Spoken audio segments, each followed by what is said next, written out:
the Radio Festival, and sadly I've missed it, but apparently the best session of the festival so far has just taken place up here in the Compass Room. Nick Ferrari from LBC Breakfast was hosting it. I think you met your match, apparently. I did. Four of the biggest names in speech radio. I knew I was in for a challenging afternoon. Can I now share with your viewers and listeners? Two of them were actually arguing over what sort of coffee to have when I got off the train, so I knew if they were arguing about whether to have milk in their coffee, it was going to be tough. Great fun.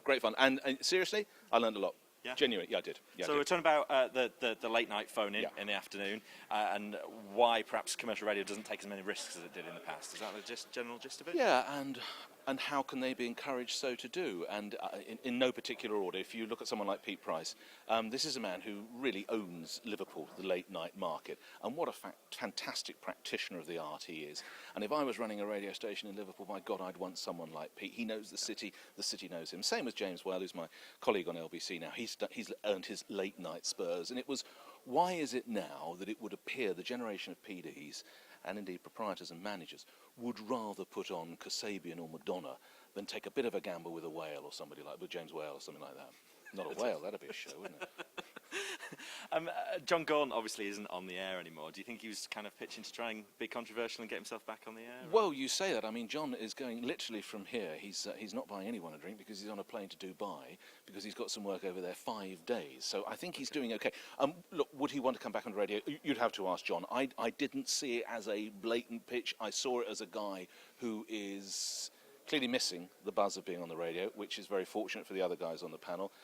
Whether he has something to bring is up to the bosses out there to decide, but you can tell he misses it. And without wishing to go too much, I would think he still hurts over that whole TalkSport affair.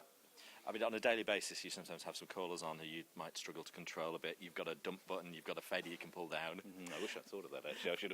I should have used the word dump. That would have been very good. No, you didn't really have that option here. But actually... Was that your trickiest set of callers you'd ever had? Oh, by 1,000 miles. By 1,000. I thought Gordon Brown was bloody difficult, but nothing compared to this. He was just dour and taciturn. These just couldn't shut them up. No, they were ultimately respectful. It did take a little bit of pleading. I learned a trick from the Question Time shows that I've done, which is that it's a lovely trick. Is that when the chairman puts on his glasses like that, that is a cue for you to wind up. Yep. To say that he needs to move on. So I kept putting. If I put them on much more, I think I'd have poked my bloody eyes out. They were just ignoring it. They couldn't have cared less. I think I've broken the bloody thing. A panel like that, you know, we don't often get at radio festivals so many big names of their genre. I think it's got TV format written all over it, isn't it? Quite which TV station to take the chance with it, I have no idea. Channel 5, maybe? Channel. Well, yes, they're prepared to take risks, aren't they? Yeah, I mean, this has got to be a regular booking, hasn't it? They've got to get the four guys, and maybe the chair rotates because there was a sense of frustration that I did have views, and honestly, play the tape, as they say.